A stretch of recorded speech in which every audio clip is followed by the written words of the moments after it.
બેન તમને અહીંયા મુંબઈનગરમાં જે રોડ બનાવ્યો આ રોડમાં આ કોન્ક્રીટ નીચે રોડ બનાવ્યો ત્યારે કોન્ક્રીટ નીચે પાથરેલી નથી, સાચી વાત છે ખોટી વાત છે? આના કરતા પેલા રોડ સારો હતો કે ખરાબ છે? એટલે આ જે નવો રોડ બનાવ્યો છે એમાં ઈ કેટલો યોગ્ય છે?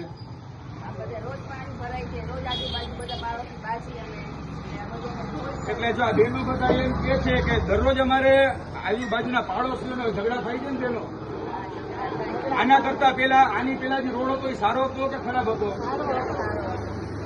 આ રોડ બન્યો ત્યારે તમે બધા જોતા હતા ને કે આ રોડની નીચે કોન્ક્રીટ જ નથી હતી બેન કે નથી? કેમ કે રોડ બનાવવા ટાણે નીચે કોન્ક્રીટ પાથરવાની, આ લોકો કોન્ક્રીટ જ નથી પાથરી ને. અને આ રોડ કામ બંધ કરાવ્યું, પણ ઓલા લોકોએ જવાબદારી લીધી હતી કે આ રોડમાં કઈ ઇસ્યુ નહીં થાય. હવે આ બધા પ્રકારના ઇસ્યુ થાય છે બેન. આપણે આટલી બધી તમે લોકો રજૂઆત કરી છે, કોઈ ધ્યાન દે છે? કોર્પોરેટરો ધ્યાન દે છે? બેન શું કહે છે? કોઈ જોવા આવે છે? બેન હમણાં તમે આ મંદિરે આમ જતા હતા ત્યારે પડ્યા હતા? આ બેન મંદિરે જતા હતા પાણીમાં લપટીને પડ્યા. આ બેન આપણા મા સમાન છીએ.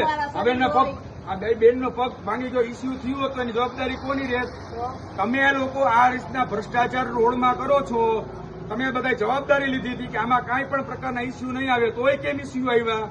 હવે આનો જવાબ તમે આજ ગલીમાં આવીને આજ બધા મહિલાઓને સામે આપીને આપજો. જય માતાજી.